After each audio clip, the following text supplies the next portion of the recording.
नमस्कार साथियों, स्वागत है आपका आपके ही अपने चैनल में जिसका नाम है दी पब्लिक स्फीयर। आज है episode 3 of exploring multi dimensionality. Sir, आज के डिस्कशन का पहला सवाल ये है। रोज आप मुझसे सवाल पूछते हैं, आज मैं आपसे एक सवाल पूछता हूँ। Okay sir. दो दोस्त हैं, ओके। दोनों ने साथ साथ पढ़ाई की, एक ही कॉलेज से ग्रेजुएट हुए। अपनी डिग्रीज पूरी करने के बाद एक दोस्त ने एक मल्टीनेशनल कंपनी में बड़ा जॉब ज्वाइन किया, ज़िंदगी में बहुत तरक्की हासिल की, और जब वो रिटायर हुआ तो वो बहुत सारा पैसा कमा चुका था। उसकी नेटवर्थ करोड़ों में थी। ओके। दूसरा दोस्त, उसने सोचा मैं कुछ और करता हूँ। हम्म। उसने डिसाइड किया कि वो पूरे देश में पैदल घूमेगा हम्म। और लोगों को अशिक्षा के खिलाफ हम्म। जागरूक करेगा और लोगों को शिक्षित बनाने में अपनी जिंदगी लगा देगा। हम्म। जब वो रिटायर हो रहा था हम्म। तो उसकी नेटवर्थ लगभग जीरो थी। हम्म। इन दोनों की जिंदगियों में हम्म। एक सक्सेसफुल या सफल जिंदगी किसकी है? सर, मेरे विचार से या जैसा मैं सोच पाता हूँ तो कहीं ना कहीं मैं उस व्यक्ति की तरफ ज़्यादा थोड़ा सा टिल्टेड हूँ जो एक्सप्लोर करने पे ध्यान दे रहा है या फिर जो और घूम रहा है।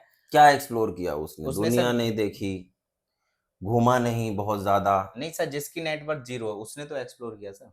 क्या एक्सप्लोर किया उसने? पूरे उसने देश में घूमा। देश में घूमा अगर सर। उसके पास पैसा होता हम्म। तो वो पूरी दुनिया घूम सकता था, हम्म। वो अलग अलग ढंग से जिंदगी को एक्सप्लोर कर सकता था, हम्म। लेकिन वो तो नहीं किया उसने। तो फिर सर अगर हम देखें तो जिसकी 50 करोड़ वर्थ है तो ऐसे तो उसने काफी एक्सप्लोर करा होगा। बिल्कुल किया होगा, तो इसका मतलब ये सक्सेसफुल होना चाहिए। लेकिन शायद बहुत ही कम लोग ऐसे हों हम्म। जो उससे पर्सनली मिलें और कहें कि आपने मेरी लाइफ में कोई मीनिंगफुल कंट्रीब्यूशन दिया है। हम्म। तो ऐसे में सफल जीवन किसका है? क्या हम कोई निश्चित उत्तर भी दे सकते हैं? शायद नहीं सर। यही मल्टी डायमेंशनैलिटी है। जिंदगी के हम्म। बहुत से उद्देश्य हो सकते हैं हम्म। और उसमें से एक ही उद्देश्य की तरफ पूरे समाज को ड्राइव करना, हम्म। जो जिंदगी की या समाज का जो बहुमुखी होना है उसके लिए एक बाधा बनता है। क्या पता सर किसी को कोई उद्देश्य ही ना हो तो। नहीं, तो भी उसका एक उद्देश्य है कि उसका कि कोई मैं जिंदगी में ऐसे ही जीना चाहता हूं, जब तक जिए शान से जिए। हम्म। वो भी एक जिंदगी हुई ना। अजगर करे न चाकरी, पंछी करे न काम, दास मलूका कह गए सबके दाता राम। बिल्कुल। ये भी एक जीवन है, फक्कड़पन हम्म। इसको हमारे यहाँ कहा गया। ट्रू। निरुद्देश्य नहीं, और फक्कड़ लोग कई बार बहुत बड़े बड़े काम कर देते हैं। हम्म। तो जिंदगी को हम जब अपने दृष्टिकोण से देखेंगे, जैसे अगर पाश्चात्य दर्शन की बात करें, पिछले एपिसोड में हम लोग भारतीय दर्शन की बात कर रहे थे, जी। तो बहुत सारी चीजों की हमने बात की।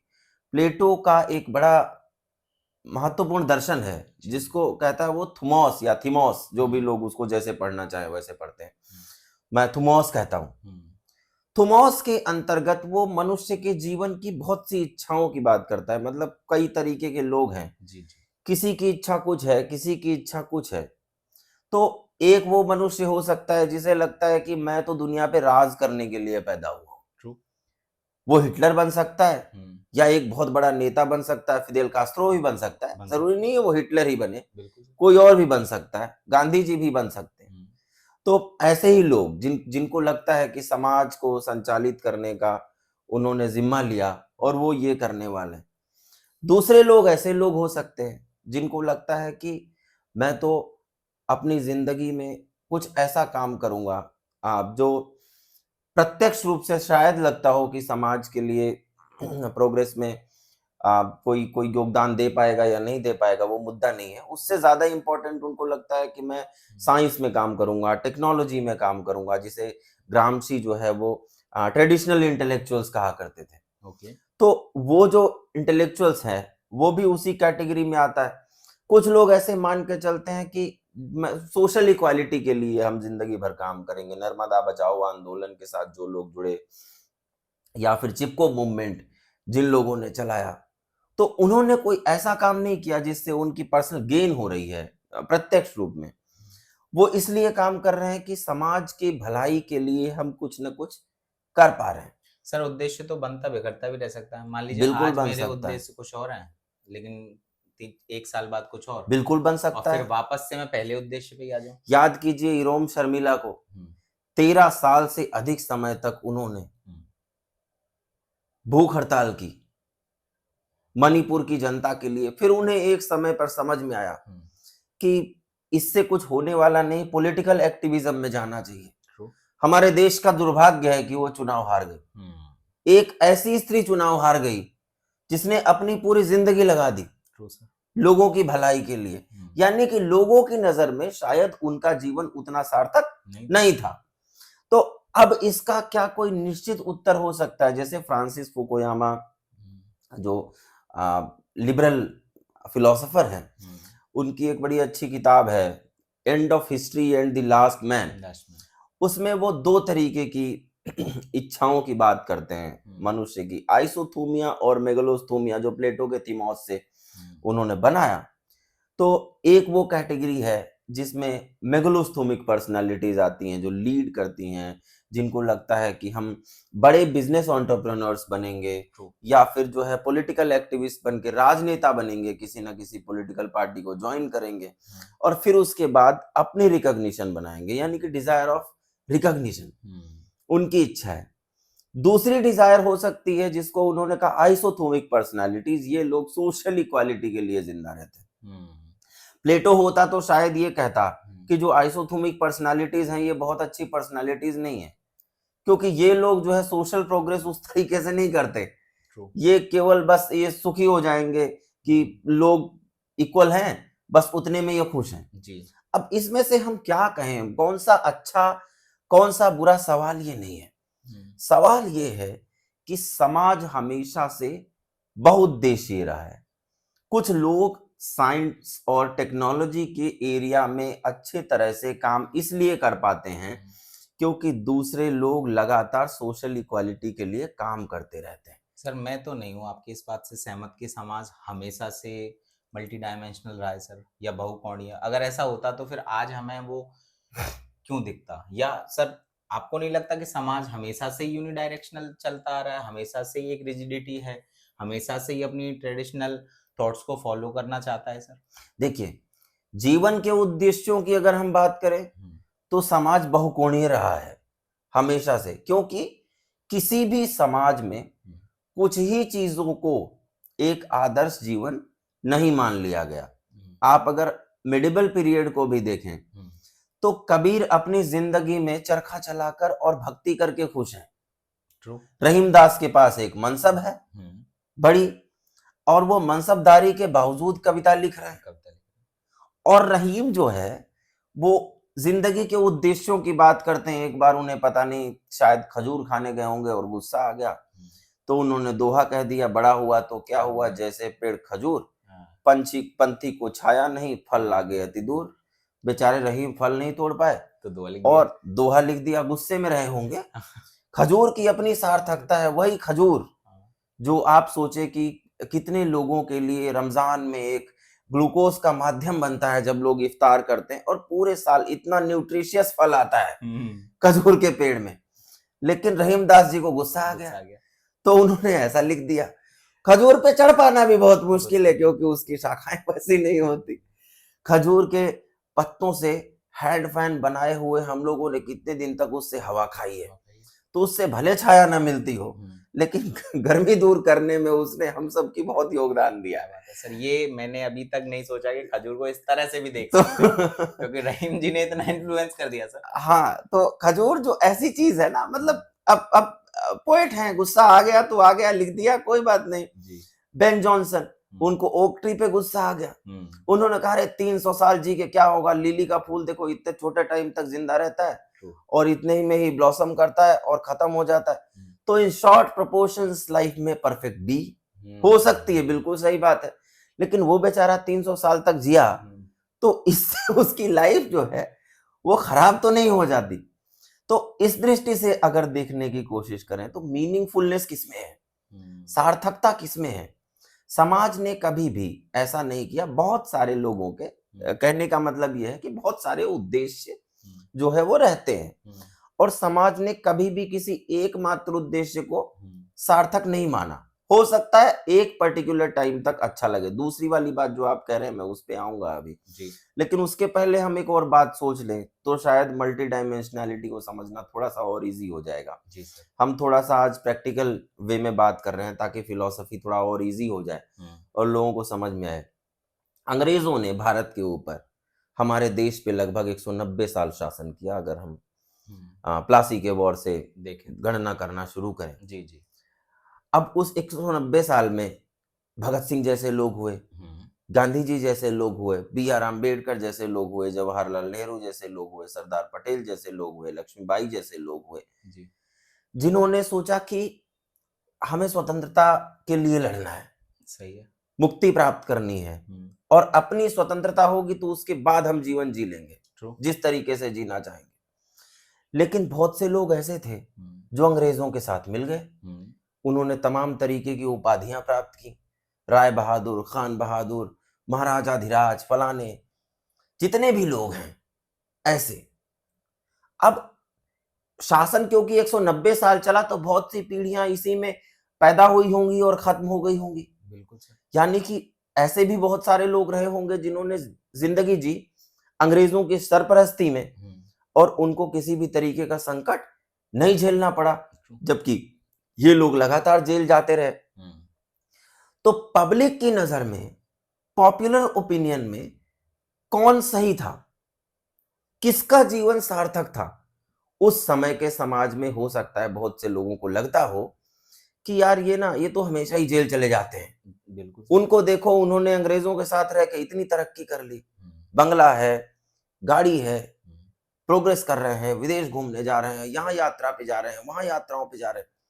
तो एक होता है तात्कालिक उद्देश्य, लेकिन आज उन्हें कौन याद करता है, ये होता है दीर्घकालिक उद्देश्य। जैसे सर हर पर्सन ने तो जरूरी नहीं है गांधी जी को सपोर्ट ही किया हो। नहीं, अगर हर व्यक्ति सपोर्ट करता तो आजादी शायद गांधी जी के भारत आने से पहले ही मिल चुकी होती। ये भी बात ठीक है। वहां तक भी जाने की जरूरत नहीं थी।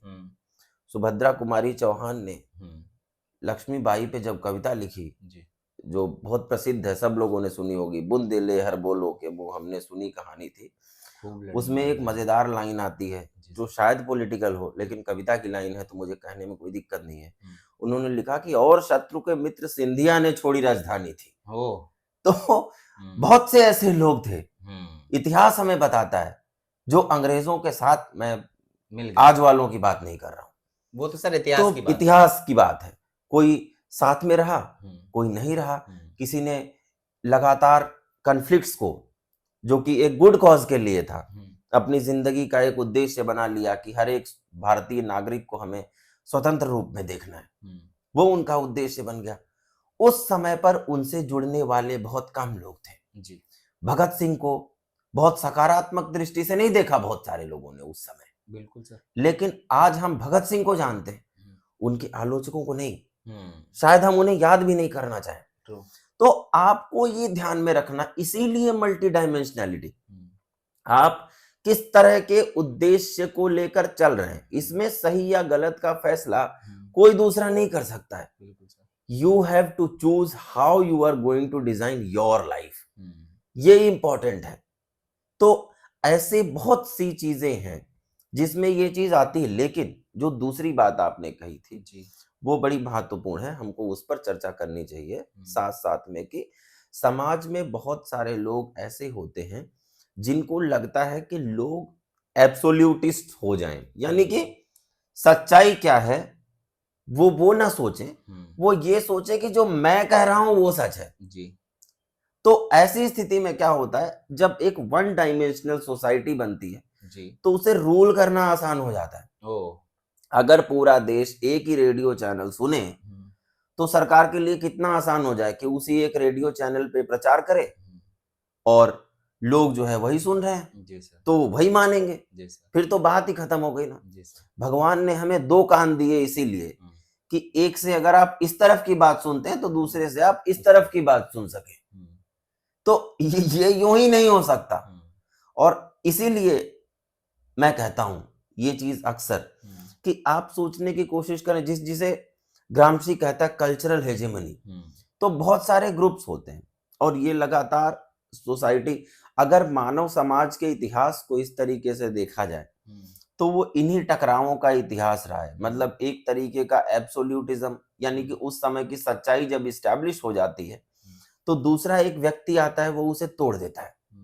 जब तमाम तरीके के कर्मकांड स्थापित हो गए और बहुत सी ऐसी चीजें स्थापित हो गई तो शंकराचार्य आए और उन्होंने तमाम आडंबर कर्मकांड इन सब के खिलाफ कहा कि ईश सत्यम जगन मिथ्या, ये दुनिया जो है वो मिथ्या है, केवल ब्रह्म सत्य है जी।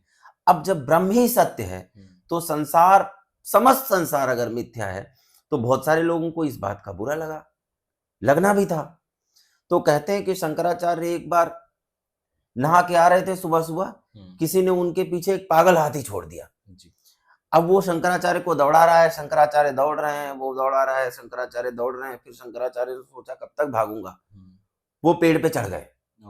वो पेड़ पे चढ़ गए तो उसने हाथी को रोक लिया और उनसे कहा महाराज उतर आइए। शंकराचार्य उतर आए तो उसने सवाल किया, मासूम सा लगने वाला लेकिन बहुत चालाकी भरा सवाल, कि महाराज आप तो कहते हैं कि दुनिया में केवल ब्रह्म सत्य है, बाकी सब तो मिथ्या है। उन्होंने कहा हाँ। तो ये मिथ्या रूपी हाथी जब आपको दौड़ा रहा था तो आप भागे क्यों जी?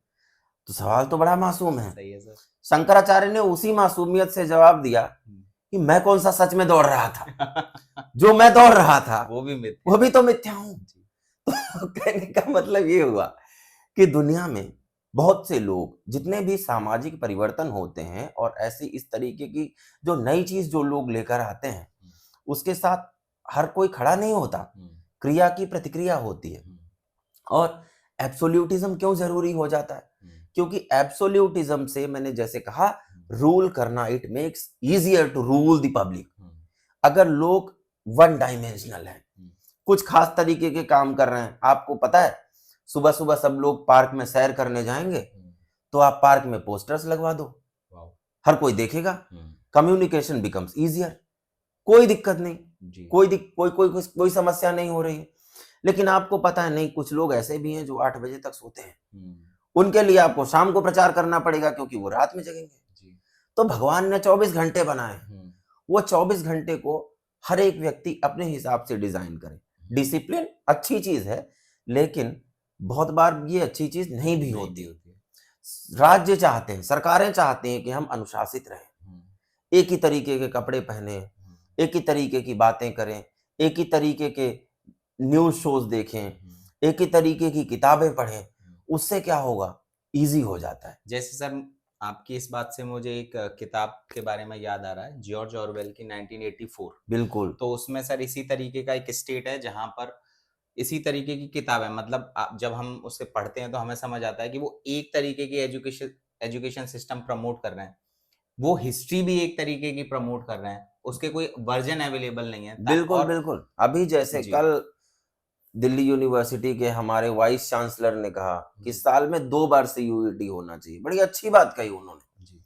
3 घंटे के एक परीक्षा से आप किसी एक बच्चे का 3 साल का 4 साल का भविष्य तय कर देते हैं, जबकि लोगों को भरोसा नहीं हो पा रहा है जो साल भर में इवैल्यूएशन हुआ, यानी कि 12th के पूरे बोर्ड पे। तो क्यों ना उन बच्चों को बार बार मौका मिले CUET में अपियर होने का।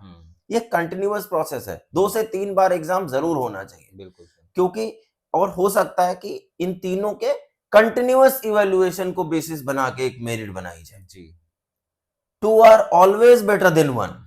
ये उल्टी थ्योरी है जी सर। लोग कहते हैं कि नहीं, एक व्यक्ति जो काम कर सके, वो बहुत सारे लोगों ने कहा है ऐसा, लेकिन कई बार वो दिक्कत पैदा करता है।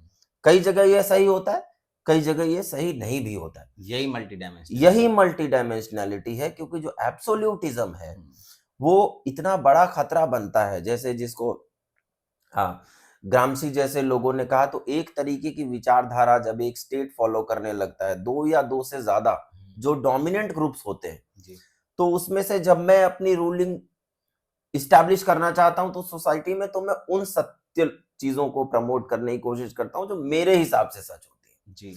तो मेरे हिस्से के सच को सब लोग सच मानने लगेंगे तो देर तक मेरे लिए इजी है उसको बनाए रखना, उसे लोगों के बीच स्थापित करना।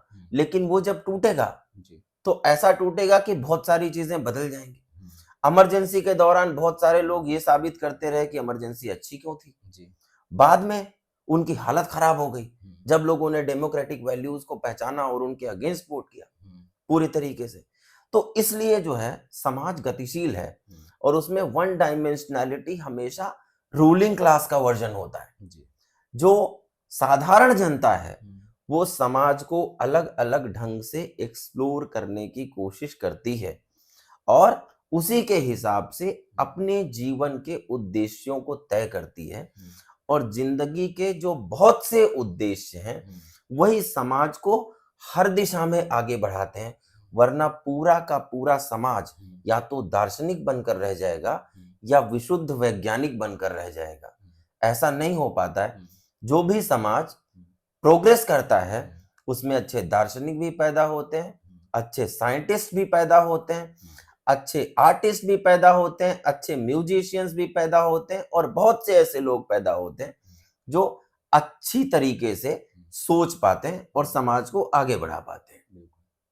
आई थिंक शायद सर ये उसी तरह से है जैसे एक व्यक्ति है और एक ही दुनिया है, लेकिन सूरज के अलग अलग एंगल जब उस पर पड़ते हैं तो कई सारी परछाइयां नजर आती हैं, उसकी कई सारी हाइट में परछाइयां नजर आती हैं। सिमिलरली सर अलग अलग समय पे लोगों के अलग अलग विचार हो सकते हैं, एक आदमी के ही विचार अलग अलग समय पे अलग अलग भी हो सकते हैं। बिल्कुल, साइंस ने बताया सूर्य का प्रकाश जिस वस्तु पर पड़ता है वो उसी हिसाब से रिफ्लेक्ट होता है जी।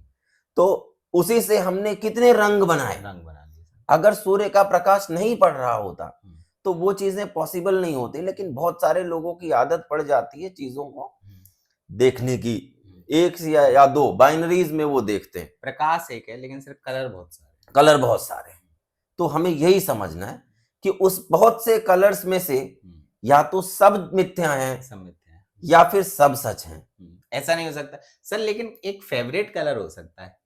बिल्कुल, तो वो होना भी चाहिए, उसमें कोई दिक्कत नहीं है।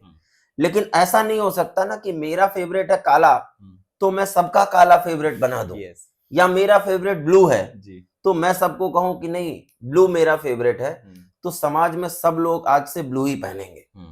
फिर दिक्कत पैदा होगी, क्योंकि फिर लोग धीरे धीरे ब्लू के अलावा बाकी कलर्स को देखना भूल जाएंगे। इससे कलर नहीं खत्म होगा, इससे हमारी सोचने की शक्ति सीमित हो जाएगी और शायद समाज सर तरक्की ना कर पाए। जैसा आपने लास्ट वीडियो में कहा था कि समाज जो है वो एक थीसिस एंटीथीसिस से सिंथेसिस करता है। तो अगर ओपोनेंट या फिर अपोजिट विचार नहीं होंगे या फिर किसी का एक एब्स्ट्रैक्ट ऑपोजिट आइडिया नहीं आएगा तो फिर वो चीजें आगे नहीं बढ़ पाएंगी। बिल्कुल, तो यही तो होता है फिलॉसफी में। जिस देश में जॉन लॉक पैदा हुआ, हॉब्स भी वहीं पैदा हुआ। जिस देश में एकेश्वरवादी पैदा हुए, बहुईश्वरवादी वहीं पैदा हुए, बहुदेववादी वहीं पैदा हुए। तो इसमें कोई ऐसा नहीं है कि क्रिया की प्रतिक्रिया जरूर होगी और हमें दोनों का स्वागत करना है, समाज तभी प्रोग्रेस करता है। आई थिंक आज हमने मल्टी डायमेंशनलिटी के बहुत सारे आयामों को एक्सप्लोर करा। ऐसे ही रोचक वीडियोस को देखने के लिए आप हमारे चैनल को लाइक करें, सब्सक्राइब करें और आपके सवालों को जरूर कमेंट सेक्शन में पोस्ट करके हम तक पहुंचाएं।